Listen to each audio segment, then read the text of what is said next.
మనం ఇంట్లో రెడీ చేసుకున్న కార, ఇది కార చేసుకున్నాము. ఇంకా మంచి క్రిస్పీ క్రిస్పీ ఉంది చూడండి కార. మనం బూందీ కార రైస్ కుక్కర్ గ్లాస్ 2 కప్పులు తీసుకుందాము. శనగపిండి, మనం ఇది ఇంట్లో పట్టించిన శనగపిండి, కొనుక్కొచ్చిన శనగపిండి కాదు. మనం కొనుక్కొచ్చిన శనగపిండి ఏమో మెత్తగా ఉంటుంది కదా, మనం ఇంట్లో పట్టించింది అయితేనేమో కొంచెం రవ్వ రవ్వ పట్టిస్తే మనకు మన బూందీ కొట్టినా కానీ తీగలాక రాదు, మన రౌండ్ రౌండ్గా వస్తుంది. 2 గ్లాసులు వేసినాము. దీనికి కొంచెం బియ్యం పిండి, అంటే 2 గ్లాసులు తీసుకుంటే సగం గ్లాసు బియ్యం పిండి వేసినాము. బియ్యం పిండి ఎందుకు వేస్తామంటే నూనె ఎక్కువ పీల్చుకోకుండా ఎక్కువ క్రిస్పీనెస్ రానికే బియ్యం పిండి వేస్తాం. బజ్జీలలో కానీ మన వడలలో కానీ 2 కలిపి జల్లెడ పట్టేస్తాము. మొత్తం దీనిలోకి వేసేద్దాం. మనం పిండి కొంచెం రవ్వ రవ్వ ఉండాలి, బాగుంటుంది. అంటే పూర్తి రవ్వ రవ్వ, మన బాంబే రవ్వ ఉంటుంది చూడండి, దానికన్నా కొంచెం సన్నము. వాళ్ళు పిండి పట్టేటప్పుడు మెత్తగా పడుతుంటారు కదా, వాళ్ళకి చెప్పాలి పిండి పట్టేటోళ్ళకు కొంచెం పిండి మెత్తగా కాకుండా కొంచెం రవ్వ రవ్వ పట్టండి అంటే వాళ్ళు పడతారు. మన జొన్న రొట్టెకైనా అట్లే పట్టియాలి రవ్వ రవ్వనే. దీంట్లో ఇప్పుడు మనము కొంచెం ఉప్పు వేస్తాము, కొంచెమే, ఒక పించ్ అనుకోండి, ఇంకా ఒక పించ్ సోడా, కొంచెం ఇంగువ, ఇంత వేసాం ఇంగువ. జీలకర్ర పొడి కొంచెమే, మళ్ళీ మనం మొత్తము కారా చేసినాక నూనెలా ఫ్రై చేసినాక మళ్ళీ వేస్తాము. దీంట్లో కొరకు మళ్ళీ కొంచెము పసుపు కొంచెం వేస్తాం. అన్ని దీంట్లో ప్లేన్గా కూడా కార బూందీ చేసుకోవచ్చు, కాకపోతే నేను మళ్ళీ వేస్తున్నా. ఉప్పు పసుపు ఇవల్ల ఏం వేయకుండా శనగపిండిలోనే బియ్యం పిండి వేసి పట్టొచ్చు. 2 కలిపి మనం ఉత్త బూందీ పట్టవచ్చు. కానీ ఇవన్నీ కలుపుతామనుకోండి వల్ల కాకపోతే కొంచెం టేస్ట్ బాగా వస్తుంది. ఇంగు వేసినా బాగా వస్తుంది దీనికి, అందుకని ఇంగు వేసిన నేను. ఇది 2 గ్లాసులు అవుతాయి. మనం 2 శనగపిండి వేసుకున్నాం కదా, ఈ గ్లాస్ మొత్తం పడుతుంది. 2 గ్లాసులకు 2 గ్లాసులు పడతాయి. చూసి మనం కొంచెం కొంచెం నీళ్ళు వేసుకుంటే తడుపుకుంటే వేస్తాము. మనం ఒకటేసారి దీంట్లో నీళ్ళు గుమ్మరిస్తాం అనుకోండి, అది ముద్ద ముద్ద అవుతుంది. ఇంకా ముద్ద మనం ఇట్లా సరి చేసుకుంటే చాలాసేపు అవుతుంది. ఇట్లా మనం కలుపుకుంటే వేస్తే కొంచెం తక్కువ పడుతుంది, ముద్దలు రావు. నిదానంగా చూసుకుంటా మంచిగా కలపాలి. చూడండి, గ్లాసు శనగపిండికి 2 గ్లాసుల నీళ్ళు పడతాయి కరెక్ట్. కానీ మనం చూసుకుంటూ కలుపుకోవాలి. పిండి కొంచెం కొత్తగా అంటే ఫ్రెష్గా ఉంటుంది అనుకోండి, ఫ్రెష్గా ఉంటే అది కొంచెం తక్కువ పడుతుంది, చూసుకుంటుండాలి. 1 గ్లాస్ మొత్తం పోసినాము. ఇట్లుండాలి, గట్టిగా ఉండొద్దు, ఇంత జోరుగానే ఉండాలి. మనము ఇప్పుడు ఆయిల్ వేసి డీప్ ఫ్రై చేసుకుందాము. బాణలి పెద్దదే పెట్టుకుందాము, ఎందుకంటే పొంగితే కష్టము. పల్లి నూనె అయితే వేస్తలేము, పల్లి నూనె అయితే మొత్తం పొంగుతుంది. మనం పామోలినే వేస్తున్నాం. ఆయిల్ వేసినాం కదా, ఆయిల్ వేసినంతసేపు మనం ఇది దంచుకుందాము. ఎల్లిగడ్డలు పొట్టుతోనే దంచుతున్నాము, పొట్టు తీయాల్సిన అవసరం ఏం లేదు. మెత్తగా దంచాలి. ఇట్లా దంచుతుంటే పొట్టు బయటకు వచ్చేసా తీసేయచ్చు. అయిపోయింది ఇంకా దంచి. ఇది పక్కకి పెడదాం, మళ్ళీ లాస్ట్ కలిపేద్దాం. నూనె ఎక్కువ కాగాలి. ఇటువంటిది తీసుకోవాలి, ఇటువంటిది లేకున్నా సరే ఇటువంటిది, ఇదేమో బూందీదే, ఇటువంటిదైనా తీసుకోవచ్చు, ఇటువంటిదైనా తీసుకోవచ్చు. చిన్న మన జాలిగంట ఉంటుంది కదా మన పాపడ్లో అయితే, ఆ జాలిగంటతోనూ కూడా చేసుకోవచ్చు.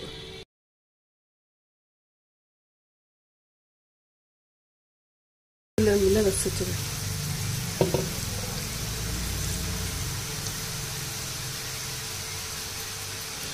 నిదానంగా పోతాం, ఎక్కువ పోయొద్దు. కరెక్ట్ మనకి ఇది ఆయిల్లో ఎంత సరిపోతుందో అంతనే చూసుకొని పోయాలి. మనం ఒకదాని మీద ఒకటి కారా పడ్డది అంటే అది ముద్ద ముద్ద అవుతుంది, ఎక్కువ ఇది రాదు. హైలోనే పెట్టాలి. గుండుగా వచ్చేసి మంచిగా తోకలు రాలేదు అంటే ఇట్లా పొడువుగా వస్తుంది, కొంచెము అట్లా రాకుండా గుండ్రంగా వచ్చింది. ఇట్లా సొంటి అది వేసినాం కదా, కార ఇట్లా అవుతుంటేనే ఇట్లా స్మెల్ వచ్చేస్తుంది. మళ్ళీ సెకండ్ టైం మళ్ళీ ఎంచుదాము.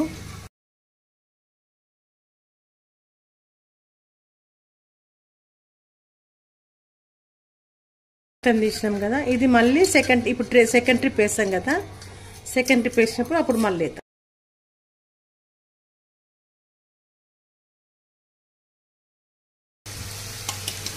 అదంతా అదే పడుతుంది మంచిగా. మనం పిండి పర్ఫెక్ట్గా కలుపుకోవాలి.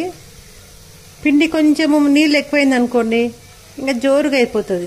శనగపిండికి 1 గ్లాసు నీళ్ళు పడతాయి అంతే, అంతకుమించి ఎక్కువ పట్టు. ఫస్ట్ వేయించుకునేది ఉంది కదా, ఇది వేసేద్దాం దీంట్లో. రెండో ట్రిప్కి అట్లా వేయాల్సిన అవసరం లేదు, ఫస్ట్ ట్రిప్ మాత్రమే. ఎందుకంటే ఫస్ట్ ట్రిప్ సరిగ్గా కాదన్నట్టు, అందుకని ఫస్ట్ ట్రిప్ ఎప్పటికైనా ఇట్లా వేసుకోవాలి.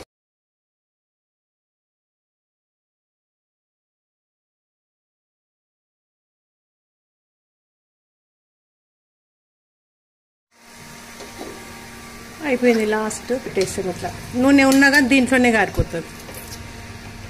మనం ఇదే మళ్ళీ కారాలు వేస్తే ఆ కారకు కూడా నూనె అంటుతుంది, మళ్ళీ దీని నూనె అంతా మళ్ళీ దాన్ని అంటుతుంది. అందుకని దీంట్లో కారిపోతుంటుంది.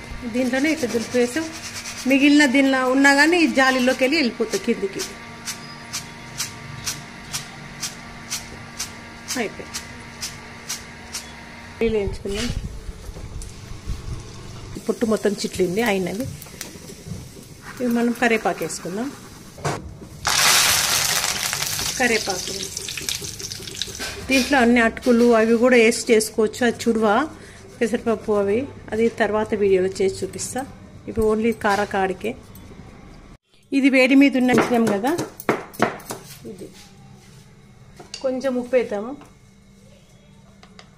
అప్పుడు కొంచెం వేసినాం కదా, ఉప్పు సరిపోకుంటే మళ్ళీ వేసుకోవచ్చు. మళ్ళీ ఉప్పు ఎక్కువైతే కష్టము.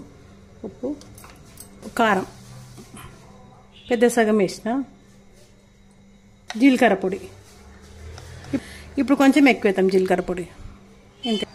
ఇది మొత్తం కలిపి దీంట్లో ఎల్లిపాయతో పాటు కలుపుకుంటే ఇట్లా అన్నా.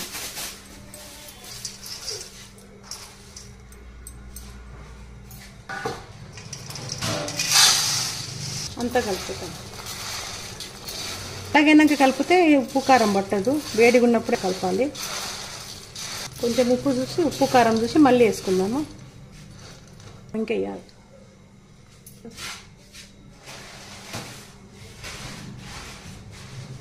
సగం చేసిన ఎక్కువైతుంది ఏమో అన్నట్టుగా ఫస్ట్ ఎప్పటికైనా తక్కువనే వేయాలి. ఎక్కువకుంటే మళ్ళీ కలుపుకోవచ్చు. అట్లా ఎక్కువైతే మళ్ళీ ఏం చేయలేము కదా, అందుకని తక్కువ వేసుకోవాలి. ఎప్పుడైనా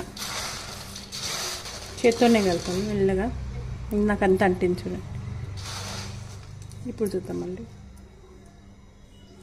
ఇంకా ఇట్లా క్రిస్పీ ఉంది చూడండి, శబ్దం వస్తుంది. ఎంత శబ్దం వస్తుందో. మనం బియ్యం పిండి వేసినాం కదా, కొంచెం బియ్యం పిండి కంపల్సరీ వేయాలి. మనం బియ్యం పిండి వేయకుంటే ఇంత క్రిస్పీ రాదు, అది తొందరగా మెత్తగా అయిపోతుంది. చేసిన రోజు ఉంటుంది, కాకపోతే తెల్లారికి 2 డేస్కు మెత్తగా అయిపోతుంది. మనం బియ్యం పిండి వేసి చేస్తాం కదా, కొంచెం 1 గ్లాస్కు 1 స్పూన్ వేస్తాం అంతే. క్రిస్పీనెస్ చాలా ఉంటుంది, మంచిగా ఉంటుంది. ఇక రౌండ్ గుంచి చూడండి, ఎక్కడ తోకలు రాలేదు అసలుకు. ఒక్క కారాకు కూడా దానికి తోకలు రాలేదు, అన్ని రౌండ్గా వచ్చినాయి మనకు. ఇట్లా రౌండ్గా వస్తే చూడడానికి బాగుంటుంది. మన పిండి ఎక్కువ జోరుగా అయింది అనుకోండి, ఇట్లా తోకలాగా పొడుగుగా వస్తుంది. ఈ డబ్బాలోకి పోసి పెడదాం మనము. అంటే మంచి క్రిస్పీ ఉంది కాబట్టి సౌండ్ మంచిగా వస్తుంది. 2 రైస్ కుక్కర్ గ్లాసులతో మాత్రమే ఇది వచ్చింది చూడండి. ఇంత వచ్చింది. మనం ఇంట్లో చేసుకుంటే బాగుంటుంది. మనం ఓపికతో కొంచెం చేసుకుంటే చాలా బాగుంటుంది. టేస్ట్ కూడా బాగుంటుంది. మనకు అనుకూలంగా మనకు నచ్చినట్టు మనం చేసుకోవచ్చు. ఉప్పు, కారము, నూనె అన్నీ చూసి మనం చేసుకోవచ్చు. బయట కొనుక్కొచ్చింది అయితే ఆయిల్ ఎక్కువ ఉంటుంది. ఇట్లా పట్టుకుంటే ఇట్లా ఆయిల్ కనబడుతుంటుంది. ఇప్పుడు మనకు ఆయిల్ కూడా పట్టలేదు చూడండి. ఆయిల్ కూడా ఎక్కువ అసలు లేదు, ఇంకా ఆయిల్ కూడా లేదు. మంచిగా ఉంది. ఎల్లిపాయలు మీకు ఇది నచ్చితే లైక్ చేయండి, షేర్ చేయండి, సబ్స్క్రైబ్ చేయండి.